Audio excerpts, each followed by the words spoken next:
Friends, स्वागत है हमारे यूट्यूब चैनल पे।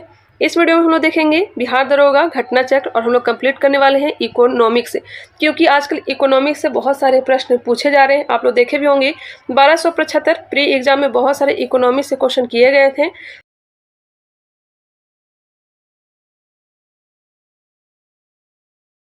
तो पहले हम लोग इकोनॉमिक्स को कंप्लीट कर लेते हैं, उसके बाद और भी सब्जेक्ट को हम लोग देख लेंगे।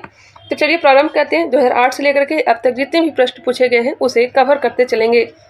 2008 में पूछे गए प्रश्न। फर्स्ट नंबर क्वेश्चन, बिहार में कितना प्रतिशत साक्षरता दर है? 2001 की जनगणना के अनुसार बताना है, क्योंकि 2008 में एग्जाम हुए थे। तो इसका जो राइट आंसर हो जाएगा 47.53%। ये हम लोग के लिए कुछ खास है नहीं। 2011 की जनगणना पे हम लोग फोकस करेंगे। बिहार में साक्षरता दर 61.8% है। 2011 की जनगणना के अनुसार बिहार की साक्षरता दर कितनी है? 61.8%। पुरुष साक्षरता कितनी है? तो 71.2%। महिला साक्षरता कितनी है? तो 51.5%। आगे बढ़ते हैं। 2011 की जनगणना के अनुसार सर्वाधिक साक्षरता दर वाला राज्य कौन सा है? तो केरल है। केरल की साक्षरता कितनी है? तो 93.91%। गौर से आप लोग ध्यान देंगे। न्यूनतम साक्षरता दर वाला राज्य कौन सा है? तो अपना बिहार है। भारत में जनगणना का इतिहास। भारत में जनगणना की शुरुआत 1872 में लॉर्ड मेयो के काल में शुरू हुआ था। हालांकि नियमित जनगणना या फिर दशकीय जनगणना 1881 में लॉर्ड रिपन के शासनकाल में प्रारंभ हुआ था। 1881 की जनगणना भारत में पहली पूर्ण जनगणना थी। वर्तमान में हमारे देश में प्रति 10 वर्ष पर जनगणना करवाया जाता है। हम लोग को पता है कि 10 वर्ष के अंतराल पर ही जनगणना हमारे देश में होती है। दशकीय जनगणना का संचालन महारजिस्ट्रार एवं जनगणना आयुक्त का कार्यालय गृह मंत्रालय द्वारा किया जाता है। 2011 की जो जनगणना यह कौन सी जनगणना थी? तो 15वीं जनगणना थी। जनगणना संघ सूची का विषय है। यह केवल केंद्र सरकार द्वारा करवाया जाता है। वही जनसंख्या जो है, जनसंख्या नियंत्रण, यह समवर्ती सूची का विषय है। और समवर्ती सूची कहाँ से लाया गया है? तो ऑस्ट्रेलिया के संविधान से, जिस पर केंद्र सरकार और राज्य सरकार दोनों कानून बनाती है। वर्तमान जनगणना का कार्य जनगणना अधिनियम 1948 के प्रावधानों के तहत किया जाता है। भारत दुनिया का पहला देश है जिसने 1952 में 1952 में परिवार नियोजन के लिए एक राष्ट्रीय कार्यक्रम शुरू किया। 1911-21 का दशक अब तक का एकमात्र ऐसा दशक रहा जिसमें जनसंख्या बढ़ने के जगह पर घटते हुए दिखाई दिया। कितना? तो 0.31%। 1911-21 का दशक अब तक का एकमात्र ऐसा दशक रहा जिसमें जनसंख्या में 0.31 की दशकीय गिरावट देखी गई। नेक्स्ट है, भारत की जनसंख्या में वर्ष 1921 की जनगणना के बाद से लगातार वृद्धि जारी है। 1921 की जनगणना के बाद से लगातार हमारी जनसंख्या बढ़ती जा रही है। इसलिए वर्ष 1921 के जनगणना को भारत के जनसांख्यिकी इतिहास में द ग्रेट डिवाइड या महान विभाजक वर्ष कहा जाता है। महान विभाजक वर्ष किसे कहते हैं? 1921 की जनगणना को। आगे है, 1951 के दौरान जनसंख्या वृद्धि दर 1.33% से घट करके 1.25 हो गई थी। इसलिए इसे लघु विभाजन का वर्ष के नाम से जाना जाता है। लघु विभाजन का वर्ष 1951 को और द ग्रेट डिवाइड या महान विभाजक वर्ष 1921 को जाना जाता है या फिर कहा जाता है। वर्ष 1951 को जनसंख्या विस्फोट वर्ष भी कहा जाता है, क्योंकि 10 वर्षों की अवधि के दौरान जनसंख्या 781 लाख बढ़ी थी। 2011 की जनगणना देश का कुल 15वां जनगणना था, जबकि स्वतंत्र भारत का यह 7वां जनगणना था। अब हम लोग जानेंगे 16वीं जनगणना 2021 के बारे में।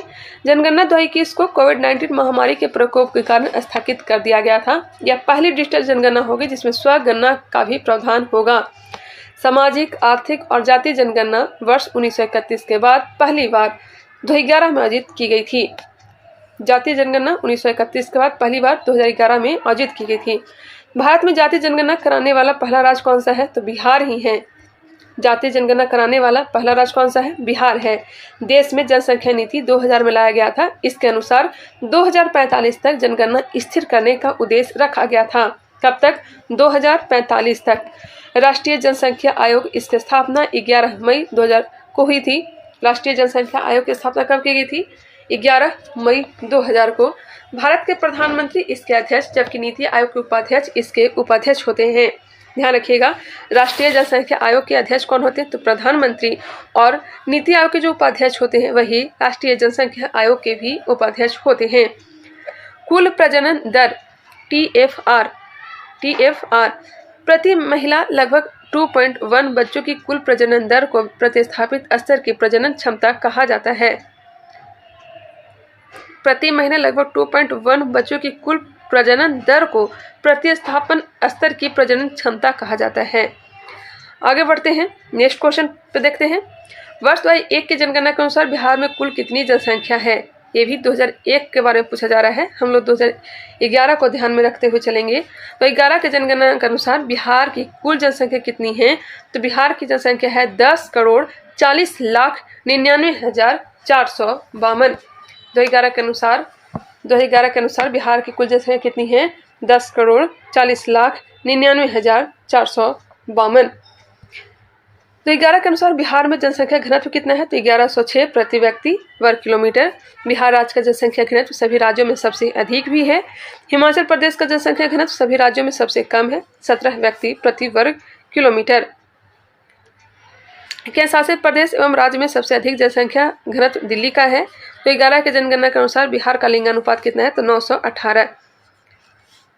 नेक्स्ट क्वेश्चन है, अब हम लोग चलेंगे 2008 हमने क्लियर कर लिया। 2012 में पूछे गए प्रश्न को देख लेते हैं। कृषि का भारतीय GDP में लगभग कितना प्रतिशत में कितना योगदान है?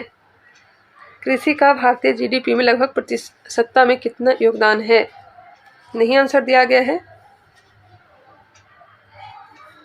2022-23 का दिया गया है 16.91%। इसको आप लोग करेंट के अनुसार से याद रखेंगे। जैसे ऐसी कोई अर्थव्यवस्था का विकास होता है उसे देश के अर्थव्यवस्था में प्राथमिक क्षेत्र का योगदान घटता है। जैसे जैसे तृतीय अर्थव्यवस्था का विकास होता है उस देश के अर्थव्यवस्था में प्राथमिक क्षेत्र का योगदान घटता है, जबकि सेवा क्षेत्र का योगदान बढ़ता है। विकसित देश में प्राथमिक क्षेत्र में कम लोग रोजगार में लगे होते हैं, जबकि सेवा क्षेत्र में अधिक लोग रोजगार में लगे होते हैं। प्राथमिक क्षेत्र है क्या? यहाँ पे आप लोग समझेंगे, प्राथमिक क्षेत्र अर्थव्यवस्था का वह क्षेत्र है जो प्राकृतिक संसाधनों का सीधा उपयोग करता है या इस पर निर्भर रहता है। इसका एग्जाम्पल है कृषि, वानिकी, मछली पकड़ना, खनन, पशुपालन, मत्स्य पालन, मुर्गी पालन इत्यादि। सेकेंडरी सेक्टर अर्थव्यवस्था का वह क्षेत्र जिसमें वस्तुओं का विनिर्माण किया जाता है। इसमें कच्चे माल को तैयार, उपयोग योग्य उत्पादन में बदलते हैं। द्वितीय क्षेत्र में प्राथमिक क्षेत्र के चीज़ों को मूल्य बढ़ा दिया जाता है, जैसे कि कपास से कपड़ा बनाना, गन्ना से चीनी बनाना, लौह अयस्क से इस्पात बनाना। कपास, गन्ना एवं लोहा का उत्पादन प्राथमिक क्षेत्र से संबंधित है। अब हम जानेंगे सर्विस सेक्टर, जिसे तृतीय क्षेत्र कहते हैं। इसमें वे सभी सेवाएं शामिल हैं जो वस्तुओं के बजाय सेवाएं देती हैं। तृतीय क्षेत्र को सेवा क्षेत्र भी कहा जाता है, जैसे कि परिवहन, भंडारण, संचार, बैंकिंग, व्यापार, शिक्षा, प्रबंधन, लोक प्रशासन एवं लोक सेवा, सूचना, न्याय, बीमा इत्यादि। 1/9/2012 में पूछे गए प्रश्न, आयात और निर्यात पर लगने वाला कर है। आयात और निर्यात पर कौन सा कर लगता है? तो सीमा शुल्क लगता है, कस्टम ड्यूटी लगता है। इसका मकसद घरेलू उपयोग को प्रोत्साहित करना या संरक्षित करना है। उत्पाद शुल्क क्या है?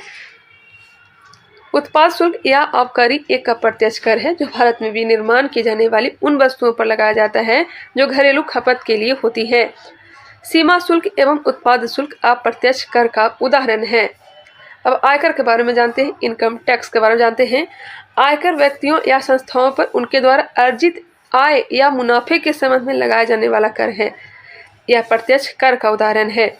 हमारे देश में प्रोग्रेसिव इनकम टैक्स लगाया जाता है। यह एक ऐसा कर है जिसमें कर योग राशि बढ़ने पर कर की दर बढ़ जाती है। जितने पैसे आप कमाना स्टार्ट करेंगे उतना ही कर जो है वो भी बढ़ते ही जाएगी।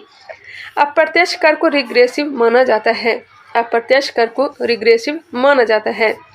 नेक्स्ट क्वेश्चन, वह दर जिस पर बैंक भारतीय रिजर्व बैंक को ऋण देती है कहलाते हैं। वह दर जिस पर बैंक भारतीय रिजर्व बैंक को ऋण देती है यह हो जाएगा रिवर्स रेपो दर, रिवर्स रेपो रेट जिसे कहते हैं। यह वह ब्याज दर है जिस पर भारतीय रिजर्व बैंक वाणिज्यिक बैंकों से पैसा उधार लेता है। भारतीय रिजर्व बैंक वाणिज्यिक बैंकों से पैसा उधार लेता है। अब है रेपो रेट। यह वह ब्याज दर है जिसमें भारतीय रिजर्व बैंक वाणिज्यिक बैंकों को पैसा उधार देता है। यहाँ पे आरबीआई जो है वाणिज्यिक बैंकों को पैसा उधार दे रहा है। रेपो दर को पूर्ण खरीद दर के रूप में भी जाना जाता है। रेपो दर को पूर्ण खरीद दर के रूप में भी जाना जाता है। रीपर्चेस रेट के रूप में भी जाना जाता है। रेपो दर को पॉलिसी रेट भी कहा जाता है। रेपो दर एवं रिवर्स रेपो दर अल्पकालीन ऋण के लिए उपयोग होता है। अब जानेंगे CRR के बारे में, कैश रिजर्व रेशियो के बारे में। नगद आरक्षित अनुपात जिसे कहते हैं, कुल जमा का वह प्रतिशत है जिसमें बैंकों को आरबीआई के पास नकदी के रूप में रखना होता है। इस पर आरबीआई बैंकों को कोई भी ब्याज नहीं देता है। नेक्स्ट है SLR। SLR वैधानिक तरलता अनुपात है। कुल जमा का प्रतिशत है जिसे बैंकों को नकदी, सरकारी प्रतिभूतियों या सोने जैसे तरल संपत्ति के रूप में अपने पास बनाए रखना पड़ता है। कुल जमा का प्रतिशत है जिसे बैंकों को नकदी, सरकारी प्रतिभूतियों या सोने जैसे तरल संपत्ति के रूप में अपने पास बनाए रखना पड़ता है, उसे को कहते हैं वैधानिक तरलता अनुपात। बैंक CRR एवं SLR पर कुछ भी लाभ नहीं कमाता है। यदि आरबीआई द्वारा CRR या SLR या रेपो रेट को बढ़ा दिया जाए तो बाजार में मुद्रा आपूर्ति घट जाएगा। ऐसा मुद्रास्फीति को नियंत्रित करने में किया जाता है। मुद्रास्फीति को नियंत्रित करने में क्या किया जाता है? आरबीआई के द्वारा CRR, SLR, रेपो रेट को बढ़ा दिया जाता है, जिससे मुद्रा आपूर्ति बाजार में घट जाता है और महंगाई पर नियंत्रण किया जा सकता है। यदि आरबीआई द्वारा CRR या SLR या रेपो रेट को घटा दिया जाए तो बाजार में मुद्रा आपूर्ति बढ़ जाएगा। ऐसा मंदी से निपटने के लिए किया जाता है। नेक्स्ट है OMO, ओपन मार्केट ऑपरेशन। जब भारतीय रिजर्व बैंक द्वारा खुले बाजार में सरकारी प्रतिभूतियों और ट्रेजरी बिलों की खरीद बिक्री किया जाता है तो इस प्रक्रिया को ओपन मार्केट ऑपरेशन कहा जाता है। नेक्स्ट क्वेश्चन पे गौर करेंगे। पंचवर्षीय योजना को स्वीकृति देने वाला सर्वोच्च निकाय है। पंचवर्षीय योजना को स्वीकृति देने वाला सर्वोच्च निकाय राष्ट्रीय विकास परिषद है। पंचवर्षीय योजना आयोग बनाता था, जबकि इसको राष्ट्रीय विकास परिषद द्वारा अंतिम रूप से अनुमोदन दिया जाता था। योजना आयोग के बारे में जानते हैं। प्लानिंग कमीशन के बारे में, इसकी स्थापना 15 मार्च 1950 को किया गया था। 2014 में इसे समाप्त कर दिया गया। इसके अध्यक्ष प्रधानमंत्री होते हैं। योजना आयोग के अध्यक्ष, पहले अध्यक्ष कौन थे? योजना आयोग के प्रथम अध्यक्ष कौन थे? तो पंडित जवाहरलाल नेहरू। और अंतिम उपाध्यक्ष कौन हुए? तो नरेंद्र मोदी हुए। योजना आयोग न तो संवैधानिक निकाय है और न ही वैधानिक निकाय है। योजना आयोग एक सलाहकारी निकाय था। योजना आयोग के स्थान पर नीति आयोग ला दिया गया 1 जनवरी 2015 को। राष्ट्रीय विकास परिषद, राष्ट्रीय विकास परिषद नेशनल डेवलपमेंट काउंसिल, इसकी स्थापना 6 अगस्त 1952 को किया गया। प्रधानमंत्री इसके पदेन अध्यक्ष होते हैं। पंचवर्षीय योजना का अंतिम अनुमोदन राष्ट्रीय विकास परिषद ही करता था। यह न तो संवैधानिक निकाय है न ही वैधानिक निकाय है। यहाँ पे दिया गया है पंचवर्षीय योजना, बहुत ही महत्वपूर्ण टॉपिक है। हाँ, वो तो है ही। इसमें क्या पढ़ना है? अच्छा, आप लोग के लिए है पंचवर्षीय योजना का कार्यकाल आप लोग पढ़ लें, कौन सा मॉडल पर आधारित है वो आप लोग देख लें, उद्देश्य क्या है, कौन पंचवर्षीय योजना बनाता था, कौन इसको अनुमोदन देता था, यह सब आप लोग को पढ़ना है। पंचवर्षीय योजना 5 ईयर प्लानिंग। भारत में कुल 12 पंचवर्षीय योजना लाया गया था 1951 से लेकर के 2017 तक। पंचवर्षीय योजना का कार्यकाल और मॉडल यहाँ पे दिया गया है। पहली पंचवर्षीय योजना 1951 से 56 तक हेराल्ड डोमर मॉडल पर आधारित है। दूसरा 1956 से 1961 महालनोबिस मॉडल पर आधारित। तीसरा का कार्यकाल है 1961 से 66। चौथा का कार्यकाल है 1969 से 74। पाँचवा 1974 से 78। और आप लोग देख सकते हैं पांचवी पंचवर्षीय योजना 5 वर्ष की जगह पर 4 वर्ष का ही था और यह DP धर मॉडल पर आधारित था। बाकी ये सब आप लोग देखना चाहें तो देख सकते हैं। योजना अवकाश आप लोग देख लें 1966 से लेकर के 1969। दूसरा 1978 से 1980। तीसरा 1990 से 1992। निम्न का मिलान करें। वार्षिक योजना हमने देख लिया, अब हम देखेंगे निम्न का मिलान करें। प्रथम पंचवर्षीय योजना 1951 से 1956। वार्षिक योजना 1978 से 1979। चतुर्थ पंचवर्षीय योजना वार्षिक योजना 1966 से 1969 होगा, माफ करिएगा। रोलिंग प्लान हो जाएगा 1978 से 79, रोलिंग प्लान 1978 से 79। चतुर्थ पंचवर्षीय योजना 1969 से 1974। एक बार फिर से मिला लेते हैं। प्रथम पंचवर्षीय योजना 1951 से 1956, वार्षिक योजना हो जाएगा 1966 से 1969, चतुर्थ पंचवर्षीय योजना 1969 से 1974, रोलिंग प्लान हो जाएगा 1978 से 79। ठीक है, यहाँ पे दिया भी गया है। आगे बढ़ते हैं। जनता पार्टी द्वारा रोलिंग प्लान या अनवरत योजना लाया गया था। जनता पार्टी के द्वारा रोलिंग प्लान या अनवरत योजना लाया गया था। अब आगे देखते हैं 2018 फर्स्ट शिफ्ट में पूछे गए क्वेश्चन। भारत में पहली बार किसने वार्षिक आय को अनुमानित किया था? भारत में पहली बार किसने वार्षिक आय को अनुमानित किया था? तो दादा भाई नौरोजी। भारत में पहली बार 1867-68 में दादा भाई नौरोजी ने वार्षिक आय की गणना किया था। नौरोजी ने उस समय प्रति व्यक्ति आय कितना बताया? तो 20 रुपया वार्षिक अनुमानित बताया। आधुनिक भारत के प्रथम अर्थशास्त्री दादा भाई नौरोजी थे। इन्होंने धन निष्कासन सिद्धांत, धन का निष्कासन सिद्धांत या फिर ड्रेन का वेल्थ थ्योरी दिया था। Poverty and British rule in India most important book है। Poverty and British rule in India नामक पुस्तक में ही दादा भाई नौरोजी ने यह सब चर्चा किया था। अंग्रेजों की आर्थिक नीति के अन्य आलोचक कौन थे? तो आर.सी. दत्त थे। अंग्रेजों के आर्थिक नीति के अन्य आलोचक में नाम आता है आर.सी. दत्त का। आर.सी. दत्त ने इकोनॉमिक हिस्ट्री ऑफ इंडिया नामक पुस्तक लिखा था। आर.सी. दत्त की पुस्तक है economic history of India. Economic history of India किसका है? तो आर.सी. दत्त का है। भारत में वैज्ञानिक दृष्टि से सबसे पहले राष्ट्रीय आय की गणना किसने किया था? Professor V.K.R.V. रॉ ने 1931-32 में। भारत में वैज्ञानिक दृष्टि से सबसे पहले राष्ट्रीय आय की गणना किसने किया? Professor V.K.R.V. रॉ 1931-32 में। स्वतंत्र भारत में प्रथम राष्ट्रीय आय समिति 1949 ईस्वी में P.C. महालनोबिस की अध्यक्षता में बनाया गया था। राष्ट्रीय आय समिति का गठन 1949 में किसके द्वारा? P.C. महालनोबिस की अध्यक्षता में। वर्तमान भारत में राष्ट्रीय आय की गणना NSO द्वारा किया जाता है। NSO इसका फुल फॉर्म होता है नेशनल स्टैटिस्टिक्स ऑफिस, राष्ट्रीय सांख्यिकी कार्यालय। NSO के गठन से पूर्व भारत में राष्ट्रीय आय की गणना CSO द्वारा किया जाता था, जिसका फुल फॉर्म है सेंट्रल स्टैटिस्टिक्स ऑफिस, केंद्रीय सांख्यिकी संगठन। 2019 में CSO एवं अन्य संस्था NSO का विलय करके राष्ट्रीय सांख्यिकी संगठन NSO का गठन किया गया।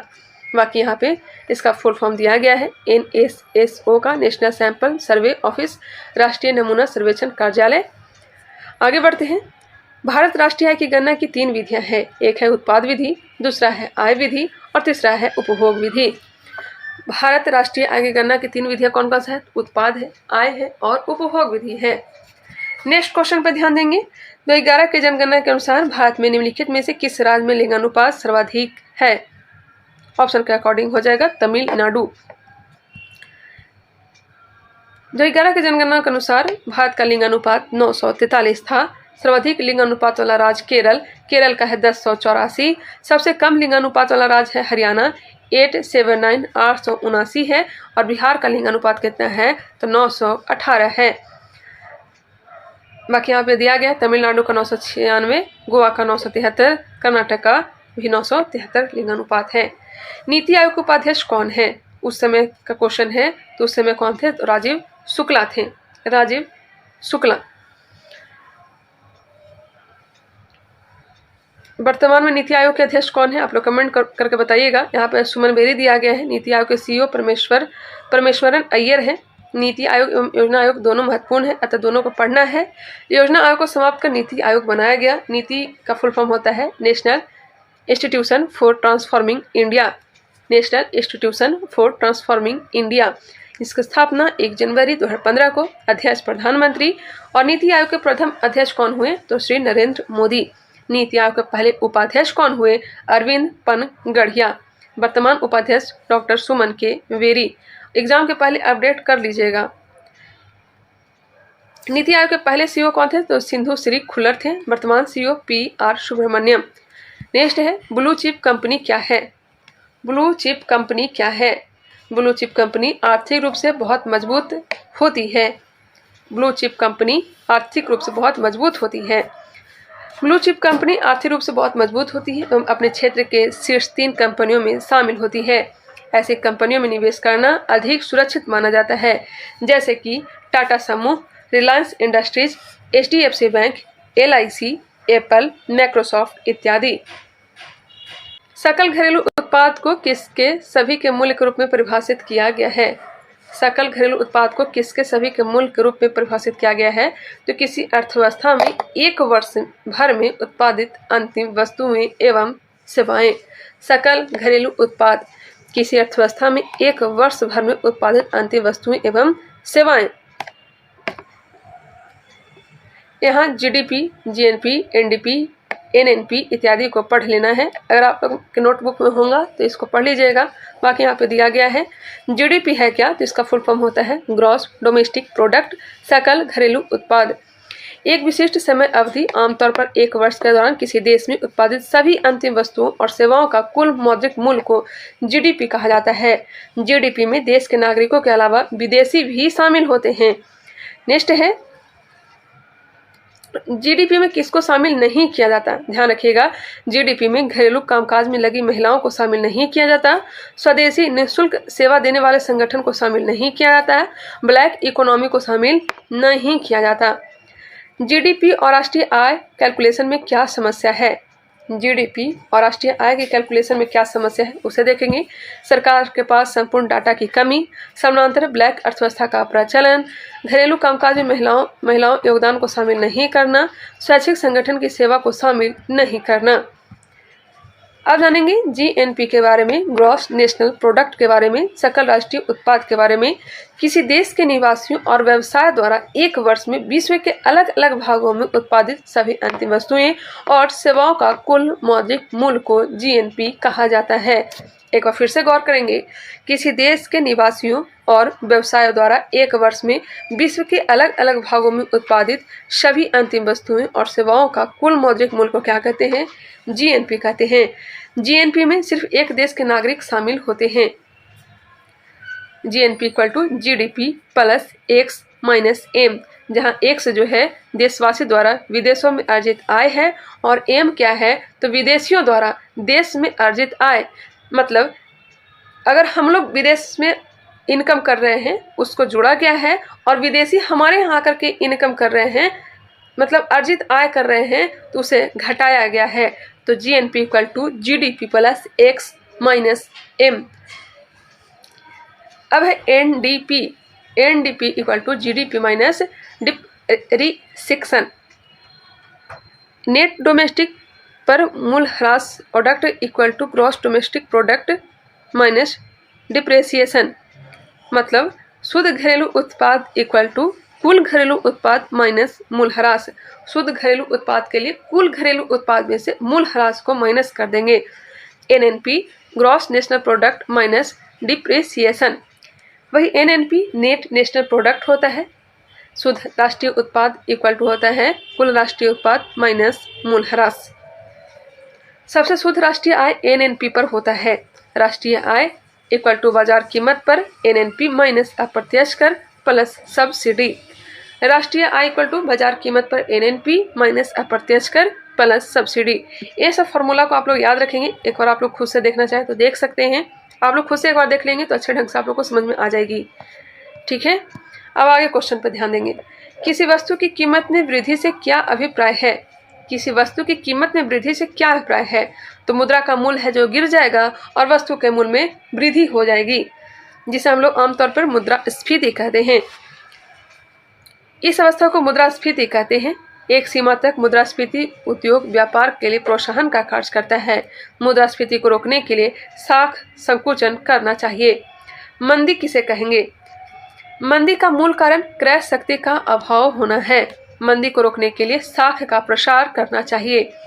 वैश्विक आर्थिक महामंदी 1929 में अमेरिका में आया था। वैश्विक आर्थिक महामंदी कब आया था? 1929 में अमेरिका में। नेक्स्ट क्वेश्चन है, जब एक अर्थव्यवस्था अस्फीति दबाव से गुजर रही है तो क्या उपाय अपनाने चाहिए? तो प्रत्यक्ष कर को बढ़ा देना चाहिए। ब्याज दर घटा देना चाहिए? नहीं। सार्वजनिक व्यय बढ़ा देना चाहिए? ये भी नहीं।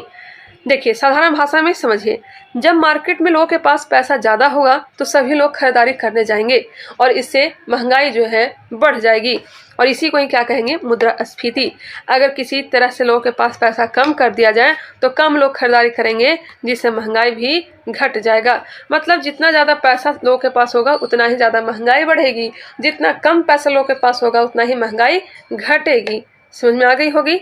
चलिए टेक्निकल भाषा में समझें। मुद्रास्फीति का कारण बाजार में तरलता का बढ़ जाना है, पैसा का बढ़ जाना है। तरलता बढ़ने के कारण बाजार में वस्तुओं का मूल्य बढ़ जाता है और मुद्रा का मूल्य घट जाता है। तरलता बढ़ने के कारण बाजार में वस्तुओं का मूल्य बढ़ जाता है, मतलब 100 रुपये किलो हो गया और मुद्रा का मूल्य क्या हो गया, घट जाता है। मुद्रास्फीति को रोकने के लिए बाजार में तरलता कम करना होगा। महंगाई को नियंत्रित करने के लिए सरकार क्या प्रयास करती है वो भी देख लें। सरकार को प्रत्यक्ष कर बढ़ा देना चाहिए ताकि लोगों के पास पैसा कम बचे। अप्रत्यक्ष कर बढ़ा देना चाहिए, सार्वजनिक व्यय घटा देना चाहिए। भारत का केंद्रीय bank reserve bank of India महंगाई को नियंत्रित करने के लिए मौद्रिक नीति लेकर आती है। भारत का केंद्रीय रिजर्व बैंक ऑफ इंडिया जो है, आरबीआई जो है, महंगाई को नियंत्रित करने के लिए मौद्रिक नीति लेकर आती है। मौद्रिक नीति के माध्यम से बैंक दर, रेपो दर, सीआरआर, एसएलआर की मात्रा को बढ़ाना पड़ता है। ध्यान रखिएगा, बढ़ाना पड़ता है। मंदी के समय बाजार में तरलता की कमी होती है। जब मंदी हो जाएगा तो क्या हो जाएगा, पैसा की कमी हो जाएगी बाजार में। अतः सरकार को एवं आरबीआई को ऐसा नीति अपनाना पड़ता है जिससे लोगों के पास पैसा पहुंचे। बहुत सारे लोन देना स्टार्ट कर देता है बैंक भी। लोन देगा तो हम लोग के पास पैसे आएंगे और मंदी से छुटकारा मिल सकता है। नेक्स्ट है, हस्तांतरण मूल्य का संबंध निम्न में से किससे है। हस्तांतरण मूल्य का संबंध एक खाते से दूसरे खाते में पैसों के हस्तांतरण से। हस्तांतरण मूल्य का संबंध एक खाते से दूसरे खाते में पैसे के ट्रांसफर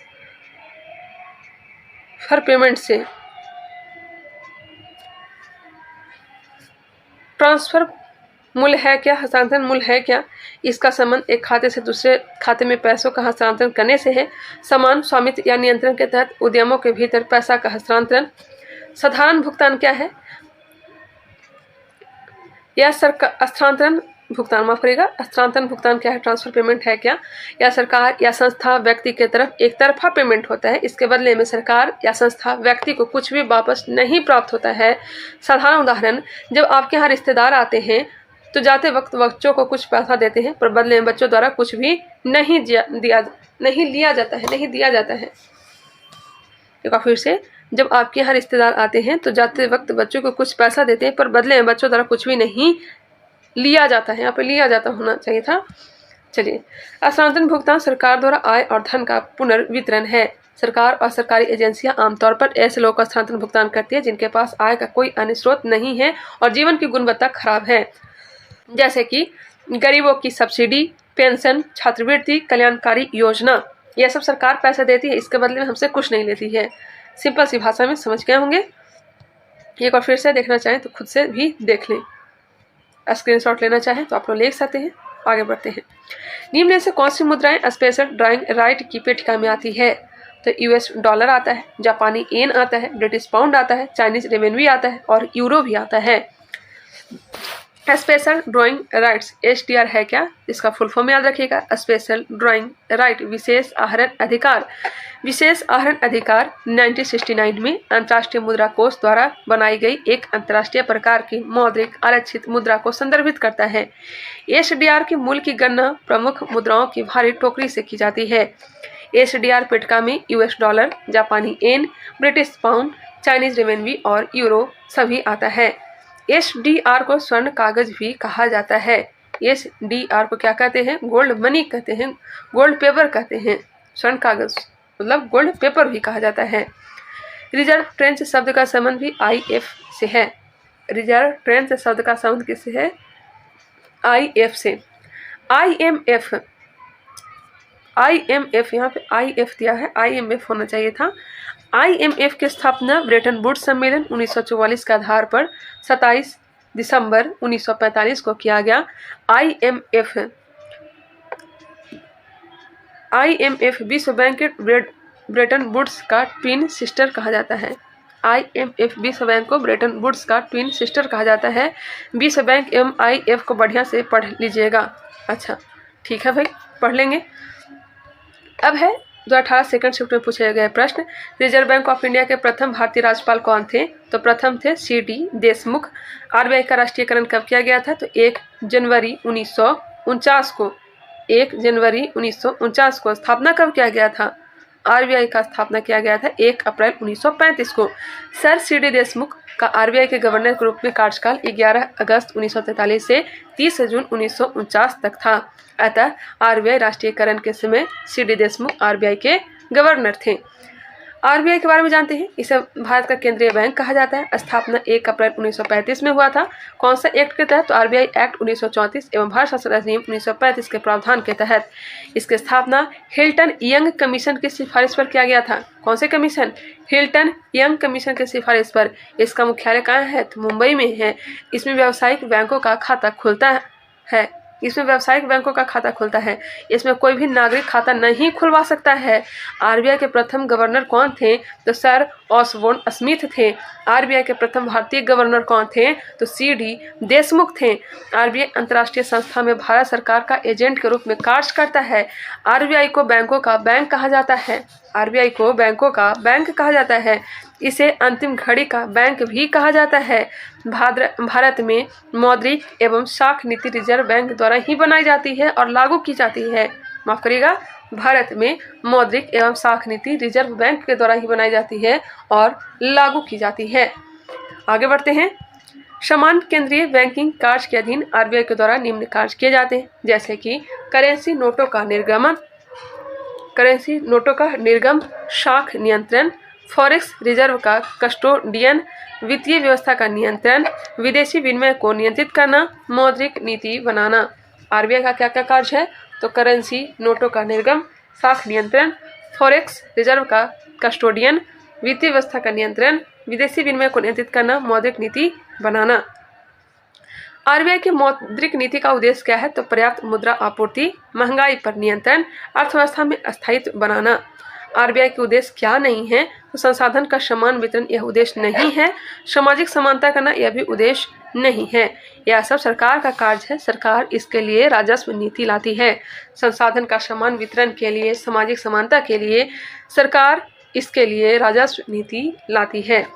सरकार का राजस्व नीति का अंग है कर धन है, मतलब टैक्सेशन है, बजट है, सार्वजनिक व्यय है।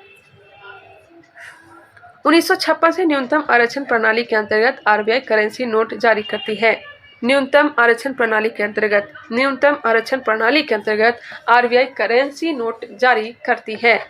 इस प्रणाली के अंतर्गत सरकार को नोट छापने के लिए 200 करोड़ का स्वर्ण या विदेशी मुद्रा भंडार रखना जरूरी है। 200 करोड़ का स्वर्ण या विदेशी मुद्रा भंडार रखना जरूरी है।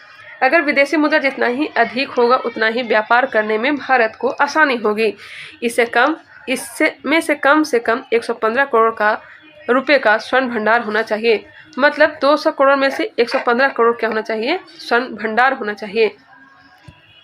आगे है, वह विद्यार्थी जिसने रुपया का साइन डिजाइन किया था, यह कहाँ पढ़ा था? रुपया का डिजाइन तैयार किसने किया था? बताएंगे। यह पढ़ाई किए थे आईआईटी बॉम्बे।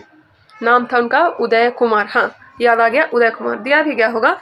भारत ने देवनागरी के र व रोमन अक्षर आर से मिलते जुलते प्रतीक चिन्ह को रुपये के प्रतीक के रूप में स्वीकार किया है। आईआईटी बॉम्बे के स्नातकोत्तर उपाधि प्राप्त उदय कुमार ने 2010 में इसके डिजाइन तैयार किया था। रिजर्व बैंक द्वारा निर्गमित सभी नोटों पर हिंदी, अंग्रेजी सहित कुल 17 भाषाओं में लिखा जाता है। कितने भाषाओं में? 17 भाषाओं में। भारत में सिक्के जारी करने के लिए कौन प्राधिकृत है? सिक्के जारी करने के लिए वित्त मंत्रालय प्राधिकृत है।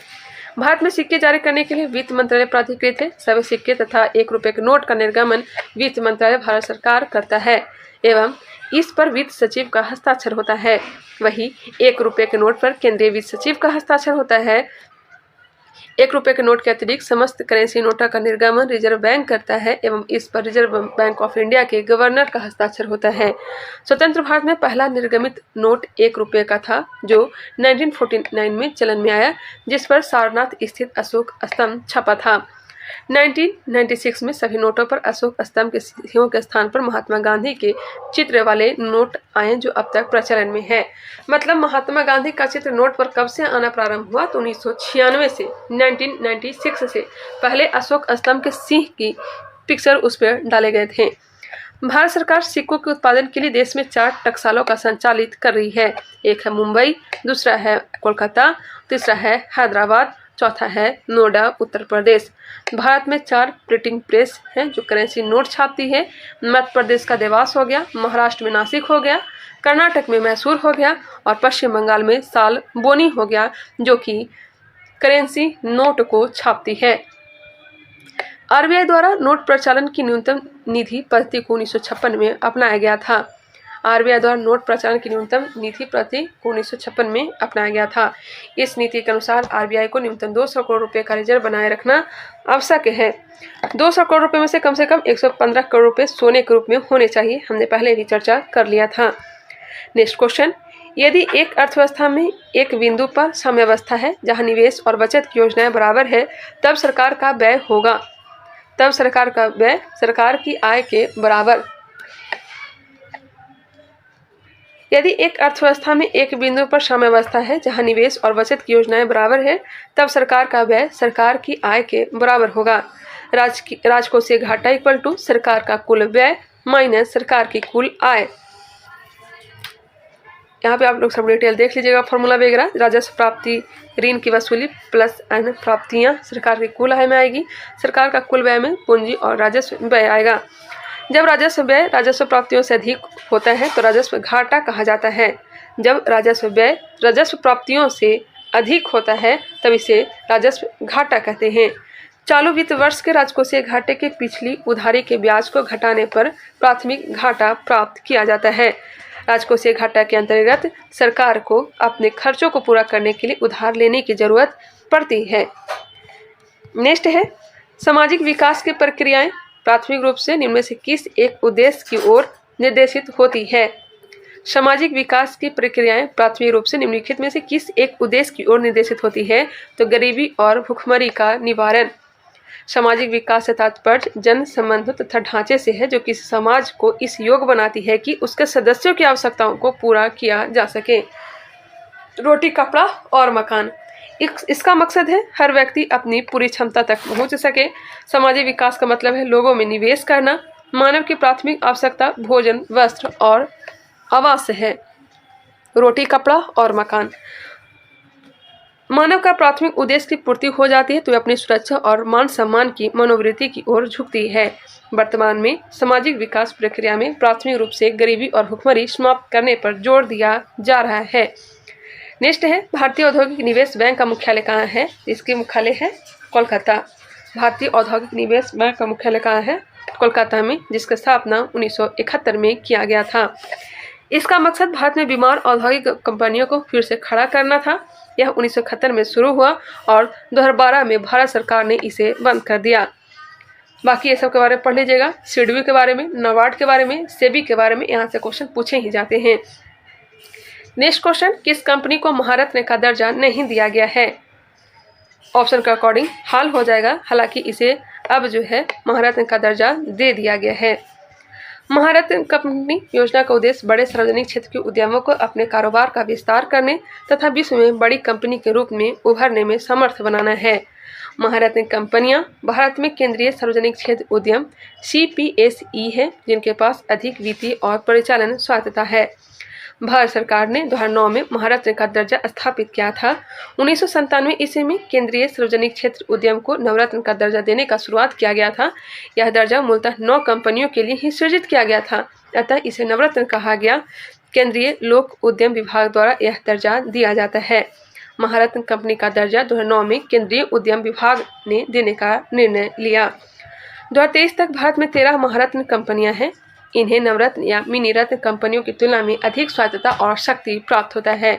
लिस्ट दिया गया है, जैसे कि भेल हो गया, BPCL हो गया, CIL हो गया, कोल इंडिया लिमिटेड हो गया, पूरा नाम गेल हो गया, gas authority of India limited, HPCL हो गया, Hindustan petroleum corporation limited, IOCL Indian oil corporation limited, national thermal national thermal power corporation NTPC, जिसका नाम है ONGC, oil and natural gas corporation. Power grid हो गया, power grid corporation of India. Steel authority of India limited, SAIL हो गया। Rural electrification corporation limited, RECL हो गया। PFC, power finance corporation. Oil India limited, OIL, इसको खुद एक बार पढ़िए, बढ़िया से पढ़ लीजिएगा आप लोग, फिर से आप लोग देख लेंगे, ठीक है। आगे बढ़ते हैं। 2018 री एग्जाम में पूछे गए प्रश्नों को देख लेते हैं। भारत में राष्ट्रीय आय लेखा किसके द्वारा प्रकाशित किए जाते हैं? भारत में राष्ट्रीय आय लेखा केंद्रीय सांख्यिकी संगठन के द्वारा। वर्तमान भारत में राष्ट्रीय आय की गणना NSO द्वारा किया जाता है। NSO के गठन से पूर्व भारत में राष्ट्रीय आय की गणना CSO द्वारा किया जाता था। 2019 में CSO एवं एक अन्य संस्था NSSO का विलय करके राष्ट्रीय सांख्यिकी संगठन का गठन किया गया। बाकी इसके बारे में डिटेल हमने पहले ही देख लिया था। नेक्स्ट क्वेश्चन, भारत सबसे ज्यादा राजस्व एकत्रित करती है। भारत सबसे ज्यादा राजस्व एकत्रित करती है। वर्तमान में कॉर्पोरेट टैक्स से भारत सबसे ज्यादा राजस्व एकत्रित करती है, कॉर्पोरेट टैक्स से। नाबार्ड नाम है, नाबार्ड यह हो जाएगा कृषि की सहायता के लिए विशिष्ट बैंक। नाबार्ड नाम है कृषि की सहायता के लिए विशिष्ट बैंक का। नाबार्ड का फुल फॉर्म होता है national bank of agriculture and rural development. National bank for agricultural and rural development, राष्ट्रीय कृषि और ग्रामीण विकास बैंक। इसकी स्थापना 12 जुलाई 1982 को की गई थी। मुख्यालय मुंबई। नाबार्ड भारत में क्षेत्रीय ग्रामीण बैंकों और शीर्ष सहकारी बैंकों के समग्र विनियमन के लिए एक शीर्ष नियामक निकाय है। यह भारत सरकार के वित्त मंत्रालय के अधिकार क्षेत्र में है। नेक्स्ट क्वेश्चन, विश्व बैंक का दूसरा नाम है। विश्व बैंक का दूसरा नाम हो जाएगा RBRD,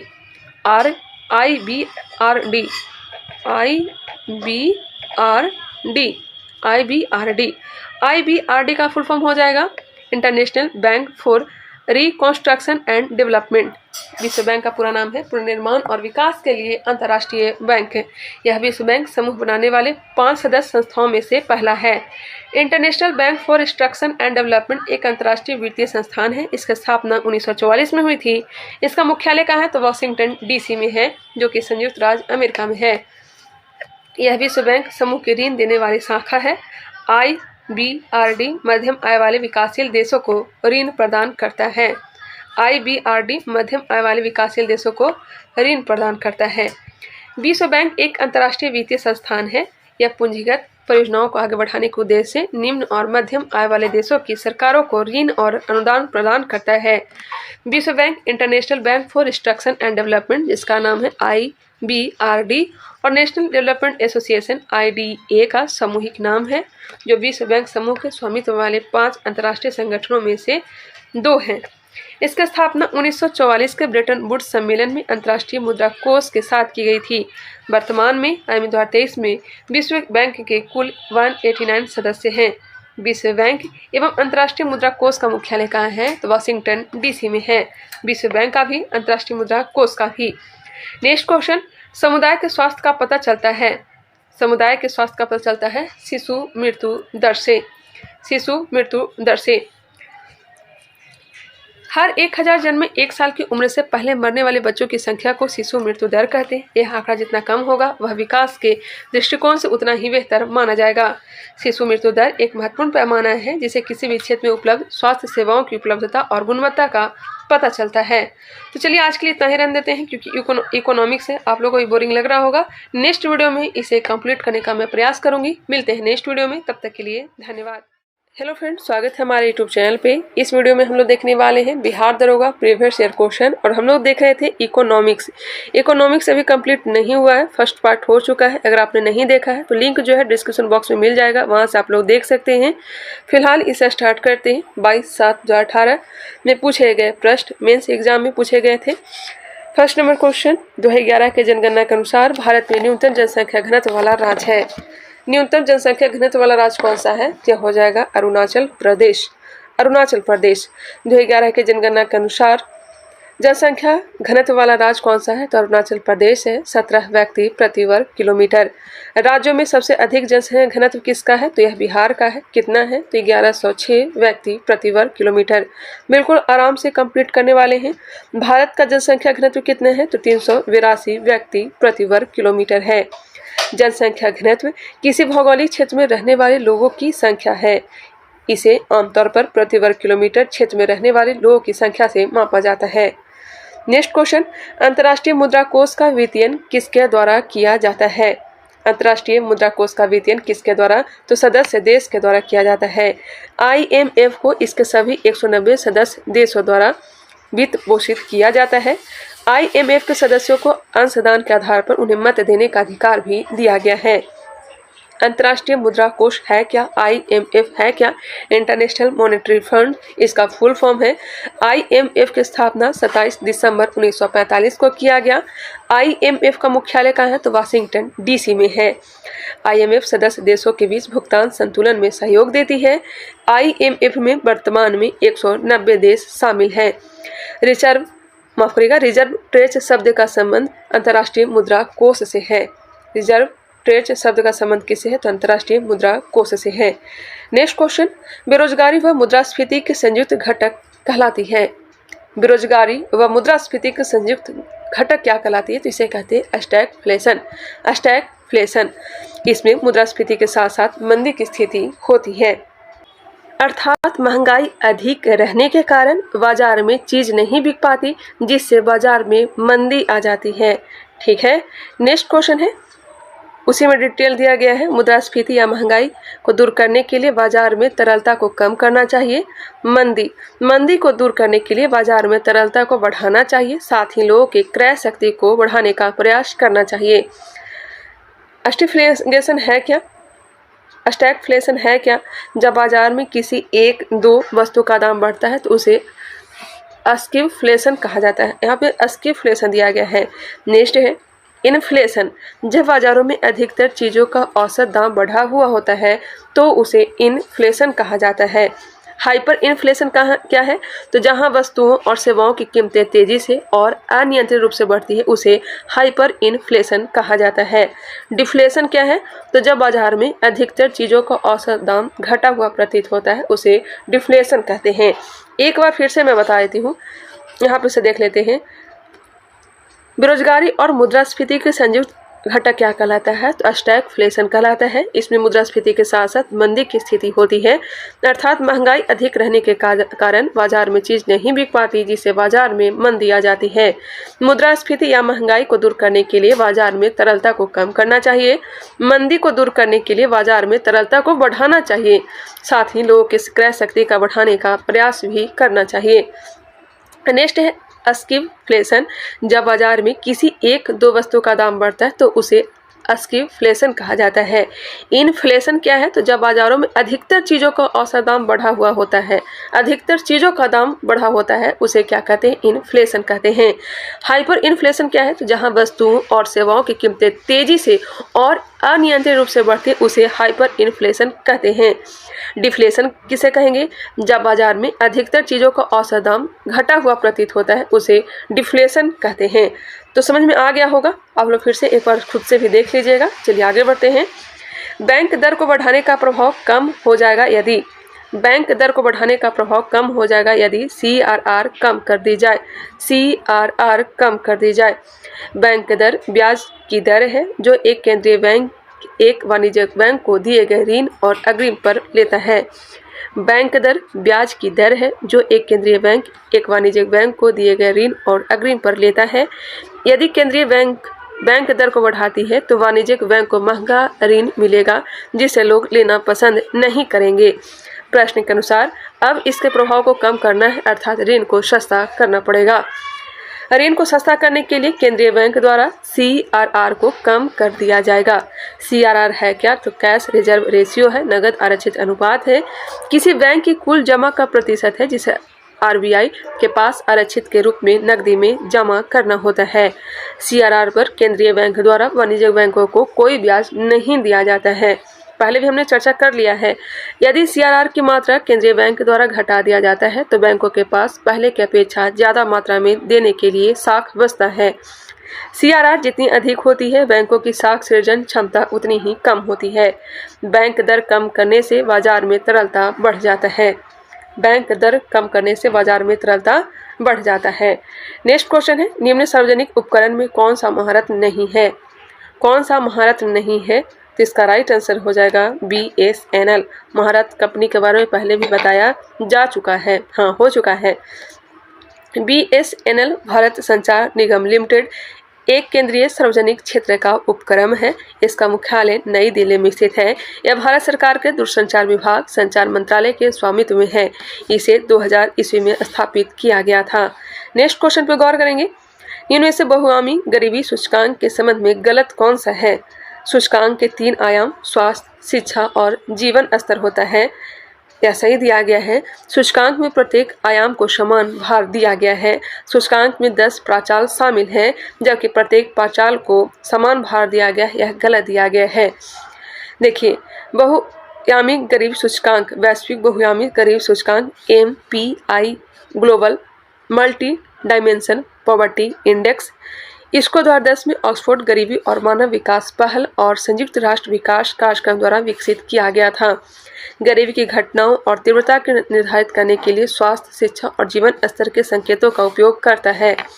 स्वास्थ्य, शिक्षा और जीवन स्तर के 10 संकेतकों के आधार पर प्रत्येक घर और व्यक्ति के लिए एक अभाव प्रोफाइल का निर्माण करके यह इंडेक्स तैयार किया जाता है, लेकिन सभी संकेतकों का समान भार नहीं दिया जाता है। भारत में गरीबी का कोई समान मापदंड अब तक विकसित नहीं हो पाया है।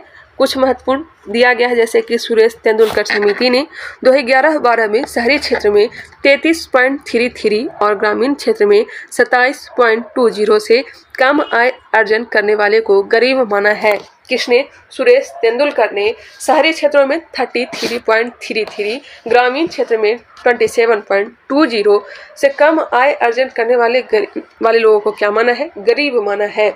नेक्स्ट है सी रंग राजन समिति। सी रंग राजन समिति के अनुसार ग्रामीण क्षेत्र में 32 और शहरी क्षेत्र में 47 से कम प्रति व्यक्ति प्रतिदिन अर्जन करता है तो उसे गरीब माना गया है। ग्रामीण क्षेत्र में प्रति व्यक्ति 2400 कैलोरी और शहरी क्षेत्र में प्रति व्यक्ति 2100 कैलोरी से कम प्राप्त करने वाले को गरीब माना गया है। तो यहाँ पे पैसा के अनुसार से भी दिया गया और कैलोरी के अनुसार भी दिया गया है। चलिए आगे बढ़ते हैं। HDI के बारे में जानते हैं। ह्यूमन डेवलपमेंट इंडेक्स, मानव विकास सूचकांक। इसमें संकेतक के रूप में जीवन प्रत्याशा, शिक्षा और प्रति व्यक्ति आय को लिया जाता है। इसे पाकिस्तानी अर्थशास्त्री महबूब उल हक द्वारा विकसित किया गया। HDI किसके द्वारा? महबूब उल हक, जो कि पाकिस्तान के हैं। इसमें भारतीय अर्थशास्त्री अमर्त्य सेन का योगदान था। ह्यूमन डेवलपमेंट रिपोर्ट संयुक्त राष्ट्र विकास कार्यक्रम द्वारा जारी किया जाता है। नेक्स्ट क्वेश्चन पे गौर करेंगे। भारतीय नियोजन के वास्तुकार कौन थे? तो PC महालनोबिस थे। भारतीय नियोजन के वास्तुकार PC महालनोबिस को कहा जाता है। भारत में दूसरी पंचवर्षीय योजना PC महालनोबिस मॉडल पर आधारित थी। प्रशांत चंद्र महालनोबिस एक प्रसिद्ध भारतीय वैज्ञानिक एवं सांख्यिकीविद थे। इन्होंने भारतीय सांख्यिकी संस्थान 1931 की स्थापना की थी। भारत सरकार उनके जन्मदिन 29 जून को हर वर्ष सांख्यिकी दिवस के रूप में मनाती है। याद रखिएगा, 29 जून को कौन सा दिवस मनाया जाता है? तो सांख्यिकी दिवस मनाया जाता है। किसके जन्म पर? तो PC महालनोबिस के जन्मदिन के। नेक्स्ट है भारतीय नियोजन समिति की स्थापना 1938 में पंडित जवाहरलाल नेहरू की अध्यक्षता में किया गया। राष्ट्रीय नियोजन समिति की स्थापना 1938 में पंडित जवाहरलाल नेहरू की अध्यक्षता में किया गया। सर्वप्रथम रूस में 1928 में नियोजित अर्थव्यवस्था की शुरुआत हुई थी। नियोजित अर्थव्यवस्था की शुरुआत कहाँ हुई थी? तो 1928 में। कहाँ? तो रूस में। आर्थिक नियोजन समाजवादी अर्थव्यवस्था की विशेषता होता है। आर्थिक नियोजन समाजवादी अर्थव्यवस्था की विशेषता होता है।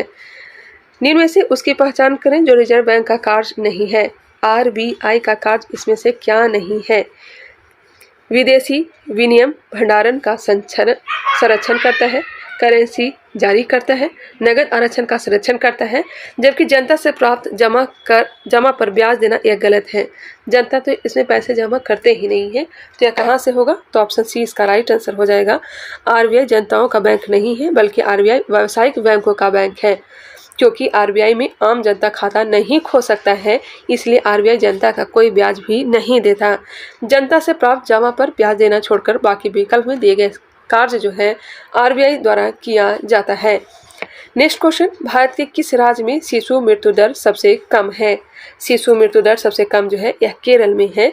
2023 में भारत की शिशु मृत्यु दर प्रति 1000 जीवित जन्मों पर 26.619 मतलब 26.619 मृत्यु है। भारत के केरल राज्य में शिशु मृत्यु दर सबसे कम है। कितना है? तो 12 है। कितना है? 12। भारत में सर्वाधिक शिक्षित राज्य एवं उच्च जीवन स्तर वाला राज्य कौन सा है? तो यह केरल है। मध्य प्रदेश में शिशु मृत्यु दर सबसे अधिक है। मध्य प्रदेश में मृत्यु दर सबसे अधिक है, याद रखिएगा। मध्य प्रदेश में शिशु मृत्यु दर सबसे अधिक है। सबसे कम कहाँ था? तो केरल में है। नेक्स्ट है, विश्व व्यापार संगठन का मुख्यालय कहाँ स्थित है? तो जिनेवा है। कहाँ है? जिनेवा है।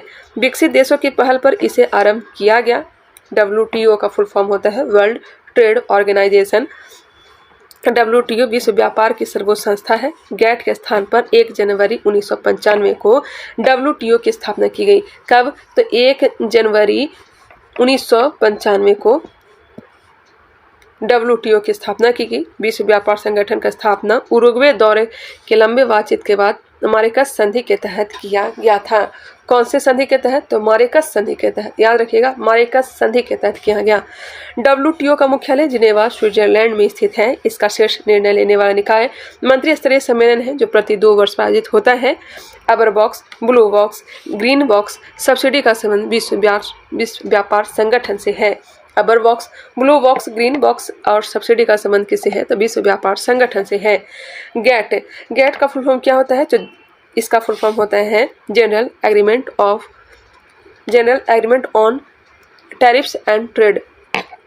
General agreement on tariff and trades 1 जनवरी 1948 से कार्य करना शुरू किया था। विश्व कृषि एवं खाद्य संगठन का मुख्यालय कहाँ है? तो रोम में है। विश्व कृषि एवं खाद्य संगठन का मुख्यालय कहाँ है? तो रोम में है। विश्व आर्थिक मंच का मुख्यालय कहाँ है? तो दावोस स्विट्जरलैंड में है।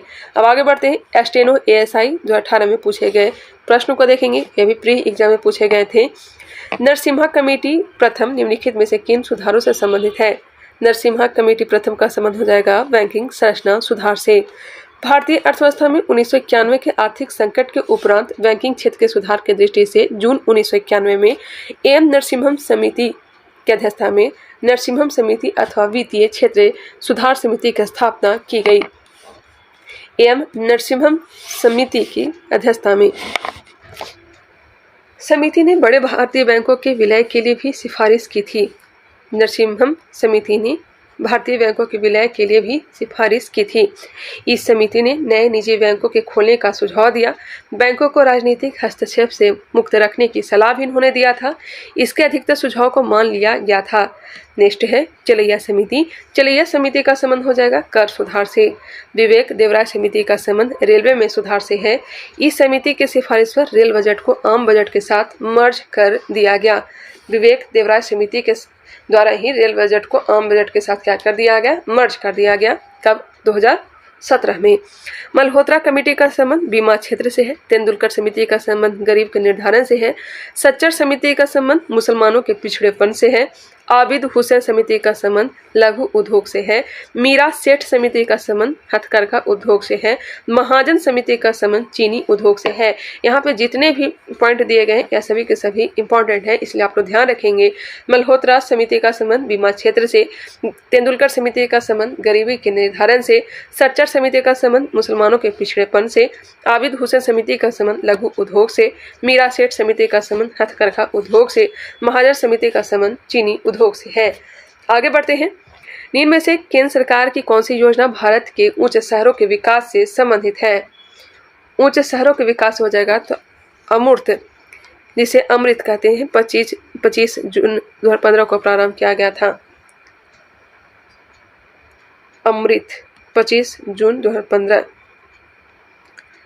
इसका फुल फॉर्म है Atal mission for reservation and urban transformation. Amrut योजना भारत के मुख्य शहरों के विकास से संबंधित है। अमृत योजना में 1 लाख से अधिक जनसंख्या वाले 500 से अधिक शहरों में पेयजल, सीवेज, स्थानीय यातायात सहित आधारित संरचना का विकास करना है। मनरेगा, ये काफ़ी महत्वपूर्ण टॉपिक है, इसे आप लोग ध्यान से पढ़ लीजिएगा। यह विश्व का सबसे बड़ा पब्लिक रोजगार कार्यक्रम है। काम का अधिकार एक मानव अधिकार है। काम का अधिकार कैसा अधिकार है? तो मानव अधिकार है। भारतीय संविधान के नीति निर्देशक तत्व के अनुच्छेद 41 में काम के अधिकार के बारे में चर्चा है। इसी को मूर्त देने के लिए नरेगा एक्ट 2005 भारतीय संसद द्वारा पारित किया गया था। इस समय भारत के प्रधानमंत्री मनमोहन सिंह थे। यह एक्ट रोजगार की गारंटी देता है। नरेगा को 2 फरवरी 2006 को लागू किया गया था। National rural employment guarantee act 2009 के तहत नरेगा का नाम चेंज करके मनरेगा कर दिया गया। मनरेगा Mahatma Gandhi national rural employment guarantee act इसका पूरा रूप हो गया। इसके तहत ग्रामीण क्षेत्र में 100 दिन की रोजगार की गारंटी दिया गया। कितने दिन की? 100 दिन की। कोई व्यक्ति जो इस काम करने का इच्छुक है रजिस्ट्रेशन कर सकता है। रजिस्ट्रेशन करने के 15 दिन के भीतर 5 किलोमीटर के अंदर में उसे रोजगार दिया जाएगा। अगर उसे रोजगार नहीं दिया गया तो बेरोजगारी भत्ता का ही प्रावधान है। मनरेगा के तर्ज पर ही हाल ही में राजस्थान सरकार द्वारा शहरी क्षेत्र के लोगों को गारंटी रोजगार देने के लिए इंदिरा गांधी शहरी रोजगार गारंटी योजना शुरू किया गया। कहाँ? तो राजस्थान में। प्रधानमंत्री स्वास्थ्य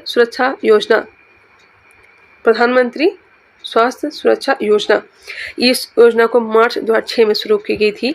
इसका उद्देश्य समान रूप से देश के विभिन्न हिस्सों में किफायती स्वास्थ्य सुविधाओं की उपलब्धता में असंतुलन को ठीक करना और विशेष रूप से कम सेवा वाले राज्यों में गुणवत्तापूर्ण चिकित्सा शिक्षा की सुविधाओं को बढ़ाना था।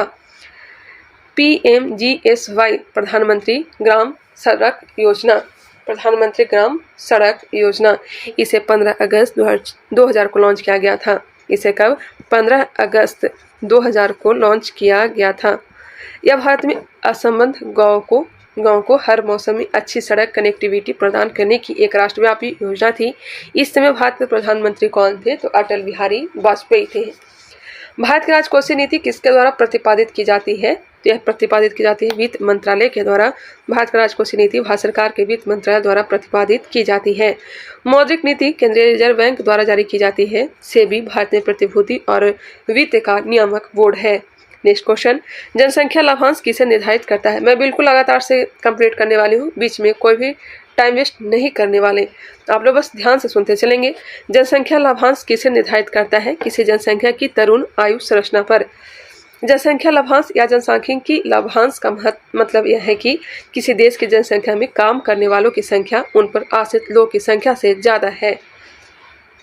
कामकाजी आयु की जनसंख्या 15 से 64 वर्ष होता है। जनसंख्या लाभांश किसी जनसंख्या की तरुण आयु संरचना को निर्दिष्ट करता है। भारत जनसंख्या लाभांश की स्थिति में यहाँ लगभग 65% आबादी श्रम करने योग्य है। विश्व में सर्वाधिक मानव श्रम भारत में उपलब्ध है। भारत विश्व का सर्वाधिक युवा जनसंख्या वाला भी देश है। 2019 प्री एग्जाम में पूछे गए प्रश्न। अगर यह वीडियो आप लोग को पसंद आ रहा है तो लाइक करिएगा।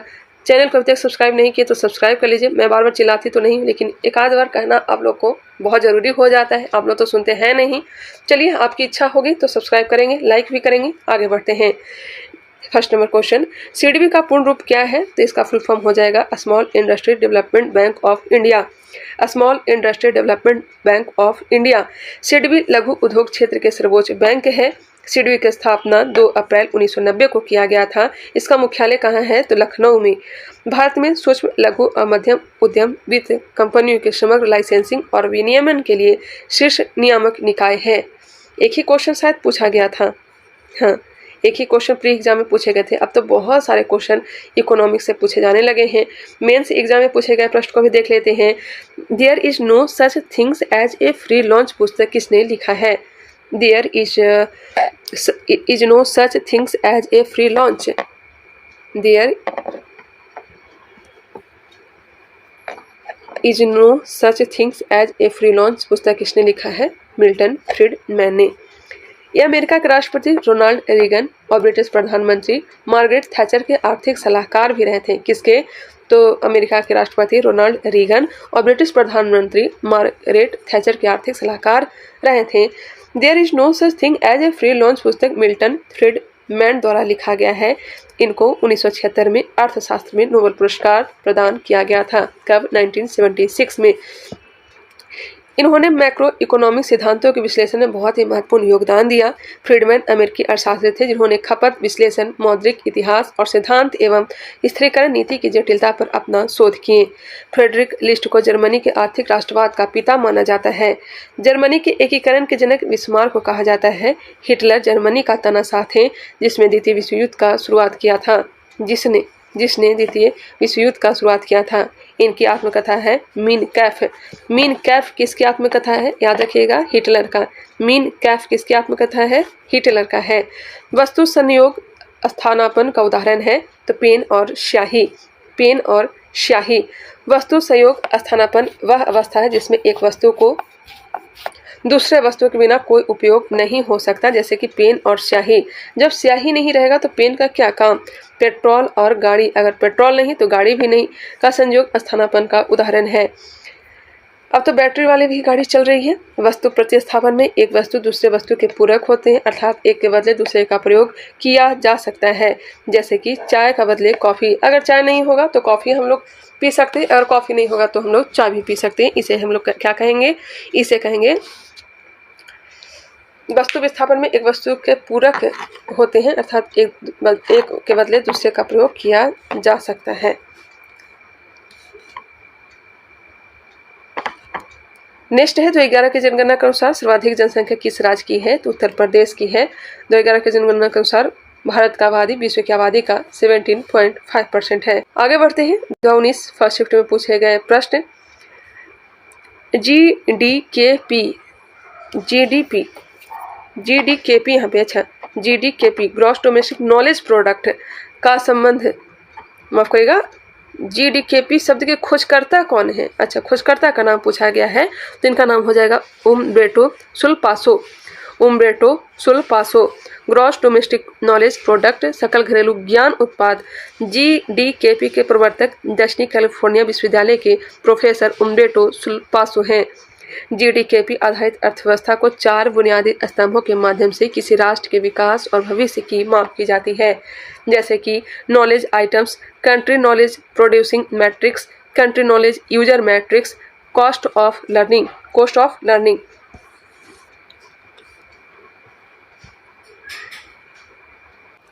बैलेंस ऑफ पेमेंट भुगतान संतुलन एक विशिष्ट अवधि में किसी देश और शेष विश्व के बीच सभी वित्तीय लेन देन का रिकॉर्ड है। किसी देश के भुगतान संतुलन में क्या क्या शामिल होते हैं? तो वस्तुओं और सेवाओं का व्यापार, साथ ही पूंजीगत प्राप्तियां और भुगतान।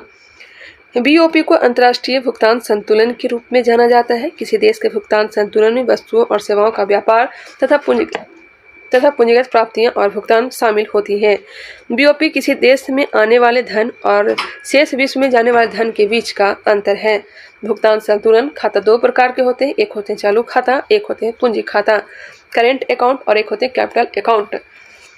चालू खाता में दृश्य और अदृश्य आयात और निर्यात से संबंधित भुगतान और प्राप्तियों का लेखा होता है।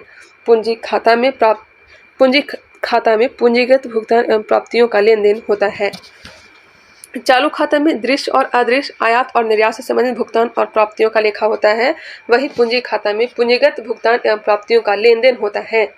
नेक्स्ट क्वेश्चन, निम्नलिखित में से कौन सा थर्मल पावर प्लांट बिहार में स्थित नहीं है? तो बरौनी है, मुजफ्फरपुर है, कहलगांव है, जबकि औरैया जो है यह कहाँ है? उत्तर प्रदेश में है। देखिए, काटी थर्मल पावर स्टेशन कहाँ है? तो यह मुजफ्फरपुर में है। बरौनी बेगूसराय में है। कहलगांव भागलपुर में है। बाढ़ सुपर थर्मल पावर स्टेशन बाढ़ पटना में है। बरौनी तेल शोधक कारखाना यह बहुत प्रसिद्ध भी है। अब आगे बढ़ते हैं। 2019 मेंस एग्जाम में पूछे गए प्रश्न, मेंस सेकंड शिफ्ट में पूछे गए प्रश्न। सेबी का मुख्यालय स्थित है तो हो जाएगा Mumbai. SEBI securities and exchange board of India, भारतीय प्रतिभूति और विनिमय बोर्ड भारत में प्रतिभूतियों और कमोडिटी बाजार के लिए नियामक संस्था है। 12 अप्रैल 1988 को एक कार्यकारी निकाय के रूप में स्थापित किया गया था और 30 जनवरी 1992 को सेबी अधिनियम 1992 के माध्यम से इसे वैधानिक शक्तियाँ दी गई। सेबी का मुख्यालय मुंबई में है। आगे बढ़ते हैं। भारत में पहली आर्थिक जनगणना कब की गई थी? भारत में पहली आर्थिक जनगणना 1977 में की गई थी। भारत में पहली आर्थिक जनगणना 1977 में केंद्रीय सांख्यिकी संगठन CSO द्वारा की गई थी। भारत में अब तक 7 बार आर्थिक जनगणना आयोजित किया गया है। कब? 1977, 1980, 1990, 1998, 2005, 2013 और 2019 ईस्वी में। भारत में पहली बार जनगणना 1818 में 1872 में हुआ था। पहली बार जनगणना 1872 में लॉर्ड मेयो के समय, नियमित जनगणना 1881 रिपन के समय, और भारत में प्रथम जातीय जनगणना कब हुई है तो 1931 में हुई है। आगे बढ़ते हैं 2020 में पूछे गए प्रश्न मेंस एग्जाम में। वर्ष 2011 के जनसंख्या के अनुसार भारत में वह राज्य जहां न्यूनतम जनसंख्या घनत्व दर्ज किया गया है वह है न्यूनतम जनसंख्या घनत्व अरुणाचल प्रदेश। ये सब हमने पहले भी देख लिया। आगे बढ़ते हैं। जेम्स टोबिन के द्वारा पहली बार सुझाया गया कि टोबिन टैक्स निम्न में से किस लेन देन पर लगाया जाता है। जेम्स टोबिन के द्वारा पहली बार सुझाया गया टोबिन टैक्स निम्न में से किस लेन देन पर लगाया जाता है तो करेंसी के लेन देन पर। टोबिन कर को मूल रूप से एक मुद्रा के दूसरे मुद्रा में परिवर्तन पर कर के रूप में परिभाषित किया गया था। इसका सुझाव अर्थशास्त्री जेम्स टोबिन ने दिया था, जिन्होंने आर्थिक विज्ञान में नोबेल मेमोरियल पुरस्कार जीता था। विदेशी विनिमय दर में तीव्र उतार चढ़ाव पर अंकुश लगाने हेतु यह इस कर का प्रस्ताव लाया गया था। जेम्स टोबिन ने विदेशी मुद्रा बाजार में समस्त लेन देन पर कर लगाने का सुझाव दिया था। नेक्स्ट क्वेश्चन, इनमें से कौन सा प्रत्यक्ष कर का उदाहरण नहीं है। प्रत्यक्ष कर का उदाहरण नहीं है तो वस्तु एवं सेवा कर, यह अप्रत्यक्ष कर में आता है, जबकि संपत्ति कर, व्यवसाय कर, आयकर, यह सब प्रत्यक्ष कर के उदाहरण है। कर टैक्स किसी सरकार द्वारा व्यक्तियों या विभिन्न संस्था से वस्तु या आय इत्यादि पर अधिभार या धन लिया जाता है, उसे कर या टैक्स कहते हैं। टैक्स दो प्रकार के होते हैं, एक होते हैं डायरेक्ट टैक्स और एक होता है इनडायरेक्ट टैक्स।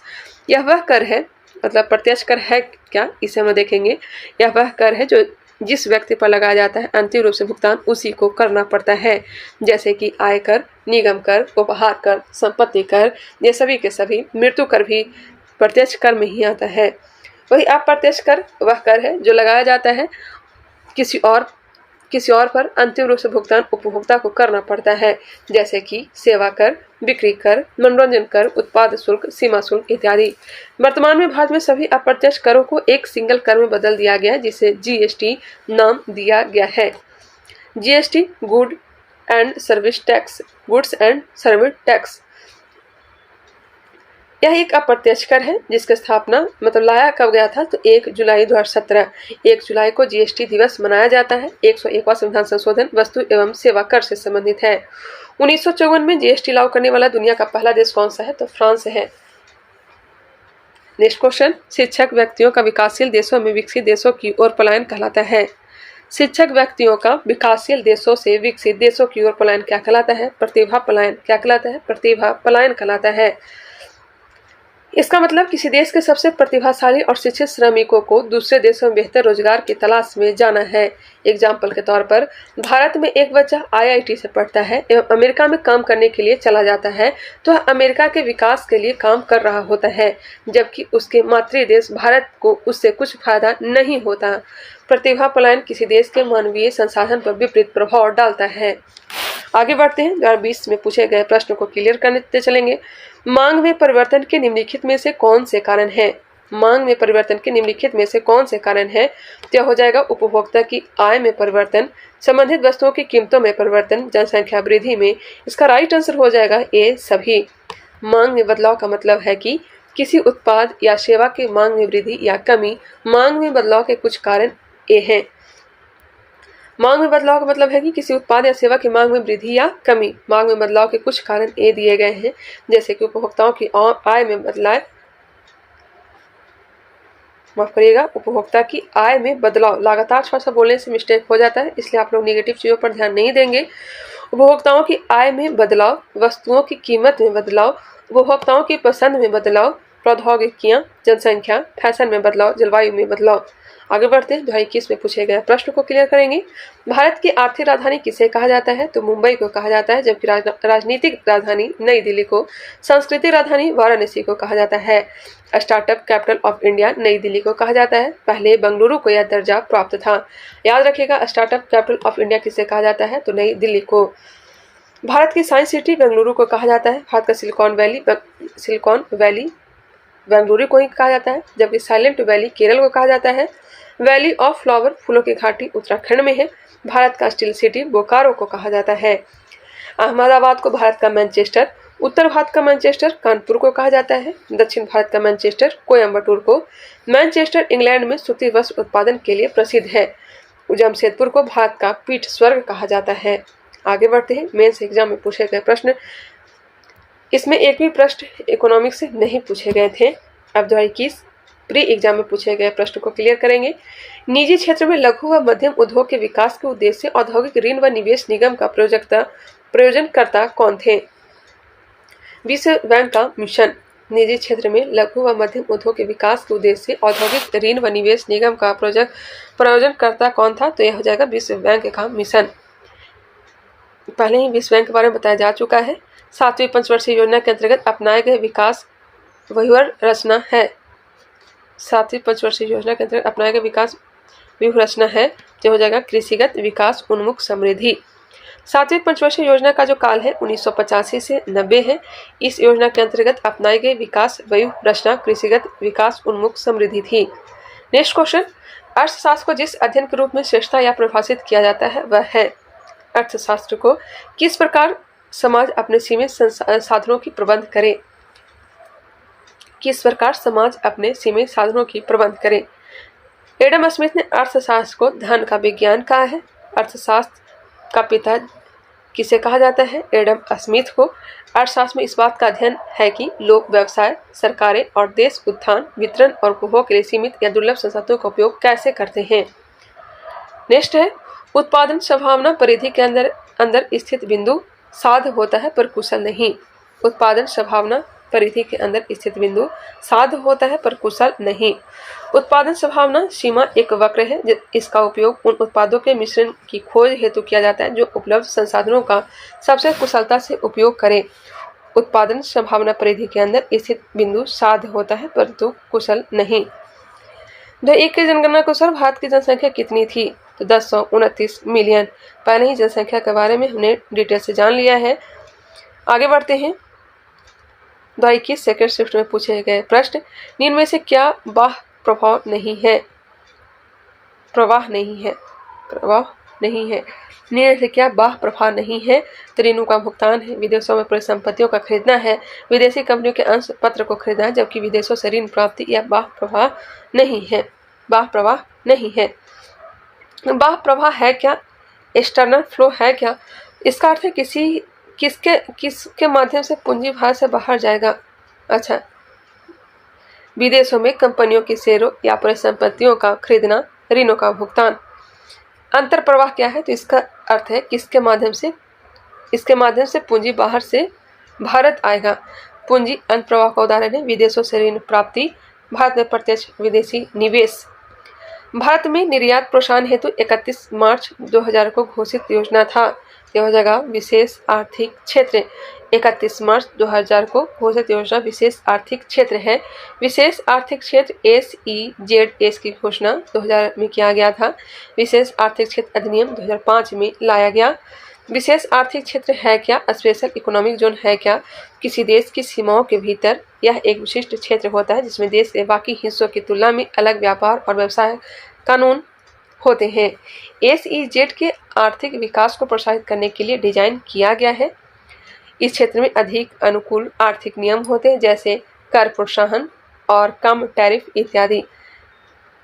इस क्षेत्र में बिजली, पानी, सड़क, परिवहन, भंडारण, मनोरंजन और शिक्षा के लिए विश्व स्तरीय बुनियादी ढांचा भी उपलब्ध होता है। नेक्स्ट है, नियत निवेश प्राप्त करने हेतु सकल निवेश में से क्या घटाया जाता है? तो मूल ह्रास को घटाया जाता है। इसके बारे में पहले ही हमने चर्चा कर लिया है। अब यहाँ पे देख लीजिए, अवमूल्यन किसे कहते हैं? जब किसी देश द्वारा मुद्रा की विनिमय दर अन्य देशों की मुद्राओं से कम कर दिया जाए तो इसे अवमूल्यन कहेंगे। यह एक मौद्रिक नीति उपकरण है जिसमें किसी देश की मुद्रा का मूल्य किसी अन्य मुद्रा या मानक के सापेक्ष कम कर दिया जाता है। यह सरकार द्वारा जानबूझकर किया जाता है। मूल्यह्रास क्या था? तो समय की किसी संपत्ति के मूल्यों में होने वाली कमी को मूल्यह्रास कहते हैं। समय के साथ आपके पास मौजूद मोबाइल का कीमत घटना, पुराने पंखों का मूल्य कम हो जाना, यह क्या कहलाता है? मूल्यह्रास कहलाता है। मूल्य वृद्धि क्या है? तो समय के साथ जब किसी वस्तु के मूल्य में वृद्धि होता है तो उसे मूल्य वृद्धि कहते हैं। जैसे कि जमीन हमने ले लिया तो जमीन का कीमत बढ़ता ही है, घटता नहीं है। सोना खरीद लें तो सोना का रेट बढ़ता ही है। अप्रेसिएशन और डिप्रेसिएशन बाजार में अपने आप होता है। भारत में मुद्रा का मूल्यांकन अब तक 3 बार किया जा चुका है। कब कब? तो 20 सितंबर 1949 को सर्वप्रथम रुपये का मूल्यांकन हुआ, दूसरी बार रुपये का अवमूल्यन 6 जून 1966 को और तीसरा बार 1991 को। याद रखिएगा 1949, 1966, 1991 3 बार अवमूल्यन किया गया है। नेक्स्ट क्वेश्चन, चक्राकार प्रवाह के आरेख के अनुसार उत्पादन के कारकों के बाजार में परिवार खरीदार होते हैं व फर्म विक्रेता होते हैं। चक्राकार प्रवाह के आरेख के अनुसार उत्पादन के कारकों के बाजार में परिवार खरीदार होते हैं व फर्म विक्रेता होते हैं। चक्राकार प्रवाह है क्या? तो आय का चक्रीय प्रवाह एक आर्थिक मॉडल है जो दर्शाता है कि किसी अर्थव्यवस्था में पैसा, सामान और सेवाएं विभिन्न क्षेत्रों के बीच कैसे चलती है। उत्पादन इकाइयों और परिवार के बीच आय का पूर्ण वितरण को दर्शाता है। आरेख के अनुसार उत्पादन के कारकों के बाजार में परिवार खरीदार होते हैं व फर्म विक्रेता होते हैं। आय के चक्रीय प्रवाह में निम्नलिखित शामिल है, जैसे कि घरेलू क्षेत्र या क्षेत्र वस्तुओं और सेवाओं को व्यक्तिगत उपभोग के लिए खरीदता है। उत्पादक क्षेत्र, उत्पादक फर्म और प्रतिष्ठान इस श्रेणी में आते हैं। उत्पादन के कारक हैं भूमि, श्रम, पूंजी और उद्यम।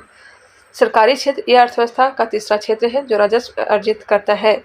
चौथा है बाहरी क्षेत्र, यह विदेशी क्षेत्र है जो फर्मों, घरेलू और सरकार को वस्तुओं और सेवाओं को निर्यात के लिए धन प्राप्त करता है।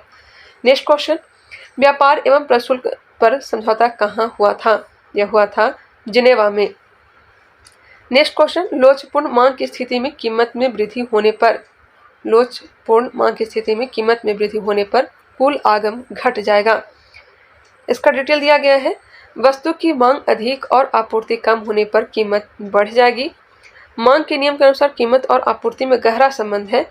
वस्तु की मांग अधिक और आपूर्ति कम होने पर कीमत बढ़ जाएगी। यदि वस्तु की मांग कम हो और आपूर्ति अधिक हो तो कीमत घट जाएगी। लोचपूर्ण वस्तुओं की मांग कीमत के उतार चढ़ाव से बहुत प्रभावित होता है। मांग के नियम बेलोचदार वस्तु पर प्रायः लागू नहीं होता है। जरूरत की चीज बेलोचदार होती है, जैसे दवाई, रोजमर्रा की चीजें। अयासी वाली वस्तुओं को लोचदार होती है, जैसे फैशन की वस्तुएं, शराब, मोबाइल, फ्रिज इत्यादि। आगे बढ़ते हैं। 2022 मेंस एग्जाम में पूछे गए प्रश्न। भिलाई, दुर्गापुर और राउरकेला इस्पात संयंत्र का निर्माण किस पंचवर्षीय योजना में हुआ था? पंचवर्षीय योजना तो आप लोग रट ही लेंगे, द्वितीय पंचवर्षीय में हुआ था। भिलाई लौह इस्पात कारखाना की स्थापना 1955 में सोवियत संघ रूस के द्वारा किया गया था, रूस के सहयोग से किया गया था, जहां से 1959 में उत्पादन प्रारंभ हुआ। भिलाई छत्तीसगढ़ में है। राउरकेला इस्पात संयंत्र की स्थापना 1959 में जर्मनी के सहयोग से, राउरकेला कहाँ है तो उड़ीसा में है। दुर्गापुर लौह इस्पात कारखाना की स्थापना ग्रेट ब्रिटेन के सहयोग से किया गया था और यह कहाँ है? पश्चिम बंगाल में। यह तीनों इस्पात कारखाना की स्थापना द्वितीय पंचवर्षीय योजना 1956-61 के दौरान किया गया था। बोकारो स्टील कंपनी की स्थापना 1964 में सोवियत संघ या फिर रूस के सहयोग से किया गया, जो कि बोकारो झारखंड में है। बोकारो स्टील प्लांट की स्थापना तृतीय पंचवर्षीय योजना के दौरान किया गया था। इसे स्टील सिटी, बोकारो को स्टील सिटी के नाम से जाना जाता है। किस वर्ष में केंद्र सरकार ने रेल बजट को आम बजट के साथ मिला दिया? तो यह मिला दिया था 2017 में विवेक देवराय समिति के अनुशंसा पर। एक वर्थ कमेटी की सिफारिश पर 1924-25 में रेल बजट को साधारण बजट से अलग पेश किया गया था। अंतिम बार 2016 में तत्कालीन रेल मंत्री सुरेश प्रभु ने रेल बजट को साधारण बजट से अलग पेश किया था। वर्ष 2017 में केंद्र सरकार ने रेल बजट को आम बजट के साथ मिला दिया। 2023 प्री एग्जाम में पूछे गए प्रश्न। सरकार द्वारा अवरोधों अथवा प्रतिबंधों को हटाना कहलाता है, इसे कहेंगे उदारीकरण। क्या कहेंगे? उदारीकरण। एलपीजी का मतलब उदारीकरण, निजीकरण और वैश्वीकरण है। LPG stand for liberalisation, privatisation and globalisation. Bharat में नई आर्थिक नीति 1991 में लाई गई थी। उस समय भारत के प्रधानमंत्री पीवी नरसिम्हा राव थे, जबकि वित्त मंत्री मनमोहन सिंह थे। उदारीकरण, अर्थव्यवस्था के उदारीकरण का अर्थ है सरकार द्वारा लगाए गए प्रत्यक्ष या अप्रत्यक्ष नियंत्रणों से इसकी मुक्ति। निजीकरण किसे कहेंगे? प्राइवेटाइजेशन किसे कहेंगे? तो सरकार के स्वामित्व वाले उद्यम के स्वामित्व या संचालन में निजी क्षेत्र को शामिल करने की समान प्रक्रिया। वैश्वीकरण किसे कहेंगे? यह विश्व अर्थव्यवस्था में बढ़ते खुलेपन, बढ़ती आर्थिक परस्पर निर्भरता और गहरे आर्थिक एकीकरण से जुड़ी एक प्रक्रिया है। रिवर्स रेपो रेट में वृद्धि। तरलता घटती है। रिवर्स रेपो रेट में अगर वृद्धि करते हैं तो तरलता जो है घटती है। इसके बारे में पहले हो चुका है। ठीक है, आगे बढ़ते हैं। एक देश में एक विशेष वर्ष के दौरान उत्पादित सभी अंतिम वस्तुओं व सेवाओं के कुल मूल्य को कहा जाता है। इसे कहेंगे सकल घरेलू उत्पाद। जो भी छूट गया है, 2023-24 में पूछे गए प्रश्न वो छूट गए हैं, एक बार फिर से मैं करवा दूंगी। ठीक है, आप लोग टेंशन ना लें। भारत में प्रतिवर्ष आर्थिक सर्वेक्षण कौन प्रकाशित करता है? तो वित्त मंत्रालय, भारत सरकार। भारतीय आर्थिक सर्वेक्षण भारत सरकार के वित्त मंत्रालय का एक वार्षिक दस्तावेज है। वित्त मंत्रालय का आर्थिक मामलों का विभाग हर साल केंद्रीय बजट से ठीक पहले संसद में सर्वेक्षण पेश करता है। इसे भारत के मुख्य आर्थिक सलाहकार के मार्गदर्शन में तैयार किया जाता है। आर्थिक सर्वेक्षण में पिछले एक साल में देश की आर्थिक प्रगति और प्रदर्शन का लेखा जोखा होता है। इसमें अर्थव्यवस्था से जुड़े सभी मुख्य आंकड़े पेश किए जाते हैं। नेक्स्ट है, कौन सी भारतीय कंपनी बहुराष्ट्रीय निगम नहीं है? तो BSNL नहीं है। इसके बारे में पहले ही हमने चर्चा कर लिया। आगे बढ़ते हैं, बाकी आप लोग देखना चाहें तो देख सकते हैं। भारत में मनरेगा कब लागू किया गया? लागू कब किया गया था? तो 2006 में। इसके बारे में पहले चर्चा हो चुका है। कोरापुट खाने भाग के किस राज्य में स्थित है? तो उड़ीसा में है। यह बॉक्साइट उत्पादन के लिए प्रसिद्ध है। ये तो ज्योग्राफी से संबंधित है। केरल में मोनाजाइट नाक निक्षेप पाया जाता है जो थोरियम उत्पादन के लिए प्रसिद्ध है। झारखंड में झरिया कोयला उत्पादन के लिए। बिहार के जमुई में करमटिया में सोना का विशाल भंडार पाया जाता है। उड़ीसा के अन्य बॉक्साइट उत्पादन खान हैं जैसे कि कालाहांडी, संबलपुर, बोलागिर इत्यादि। किसी मूल्यों में से सरकार फसलों के समर्थन में कौन से मूल्य की घोषणा करती है? तो MSP न्यूनतम समर्थन मूल्य की, मिनिमम सपोर्ट प्राइस की घोषणा करती है। यह कृषि उत्पादों के लिए सरकार द्वारा निर्धारित मूल्य है। MSP वह न्यूनतम मूल्य जिस पर सरकार किसानों से फसल खरीदती है। हाल में बहुत चर्चा में भी रहा। सरकार कृषि लागत और मूल्य आयोग CACP की सिफारिशों के आधार पर 22 अनिवार्य कृषि फसलों के लिए न्यूनतम समर्थन मूल्य और गन्ने के लिए उचित लाभकारी मूल्य FRP तय करती है। MSP सभी फसलों के लिए नहीं दिया जाता है। MSP में शामिल फसलें हैं 14 खरीफ शामिल है, 6 रबी शामिल है और 2 अन्य वाणिज्यिक फसलें शामिल किया गया है। CACP का full form commission for agricultural cost and price होता है। FRP का full form fair and remunerative price होता है। नेक्स्ट क्वेश्चन, भारत के राष्ट्रीय प्रतिदर सर्वेक्षण संगठन का क्या उत्तरदायित्व है? राष्ट्रीय प्रतिदर सर्वेक्षण संगठन का क्या उत्तरदायित्व है? विभिन्न क्षेत्रों में अखिल भारतीय स्तर पर बड़े पैमाने के सर्वेक्षण करना। NSSO national sample survey organisation, यह अखिल भारतीय आधार पर विभिन्न क्षेत्रों में बड़े पैमाने पर नमूना सर्वेक्षण के संचालन के लिए जिम्मेदार है। 2019 में CSO एवं NSSO को मिलाकर NSO बनाया गया है। इसके बारे में भी पहले चर्चा कर लिया जा चुका है। चलिए, कंप्लीट हो गया। मिलते हैं नेक्स्ट वीडियो में, तब तक के लिए धन्यवाद। इकोनॉमिक्स हमने कंप्लीट करवा दिया। इसका master video education branch channel पे उपलब्ध हो जाएगा। तो मिलते हैं कुछ और सब्जेक्ट के साथ, तब तक के लिए धन्यवाद। वीडियो पसंद आया है तो लाइक करिएगा, चैनल को सब्सक्राइब कर लीजिए। मिलते हैं नेक्स्ट वीडियो में।